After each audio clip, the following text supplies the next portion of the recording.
Yeah, essentially, it's just a 3D geometric puzzle game, and it's all about just orientating these simple geometric shapes and trying to fit them into these floating islands, essentially just to repair them and restore order to this quite abstract world. So you progress through different islands, and the further you go, the kind of better the aesthetic of the game grows.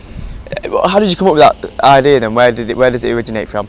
Essentially, well, at the start of third year at uni, we had an elective module where we needed to come up with some mini party game, and I was playing around with a few kind of Mario Party-esque ideas, and then decided to try something a little bit more unique. So initially it was supposed to be a two-player game where you're both controlling the same piece at the same time, and you worked on different perspectives to try and solve the puzzle together.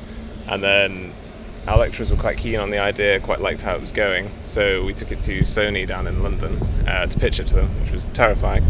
It seemed to go pretty well, and then in fourth year we kind of took it further, started developing it more whilst working with Sony, and in the end we came up with a single player game that's out on the store.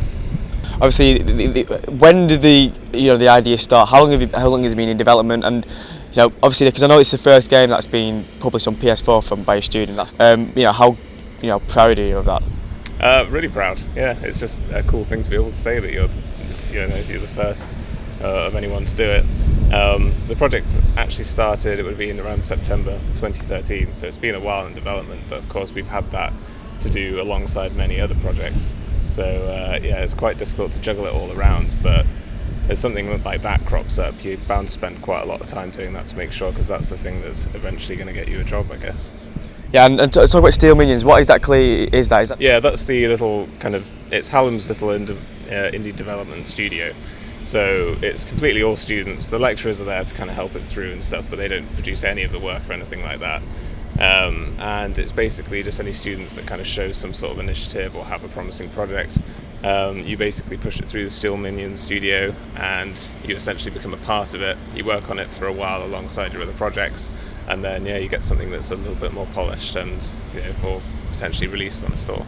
And PieceFall going forward, I'm sure, is there a sequel in the works, or what about yourself? Are you looking to go on and expand onto bigger and better games?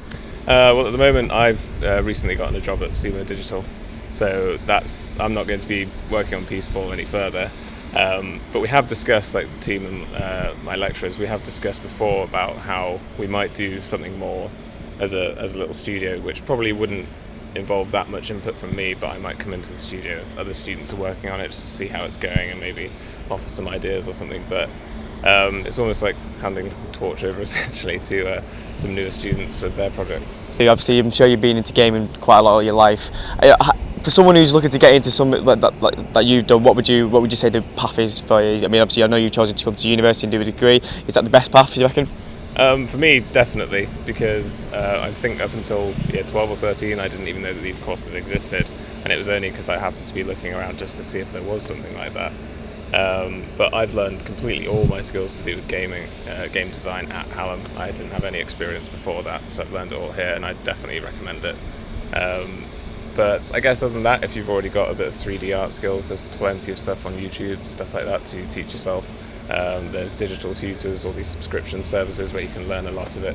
But the thing that's really good about Hallam is that you have that kind of one-to-one with lecturers, and you can get some real guidance and experience helping you out through that process.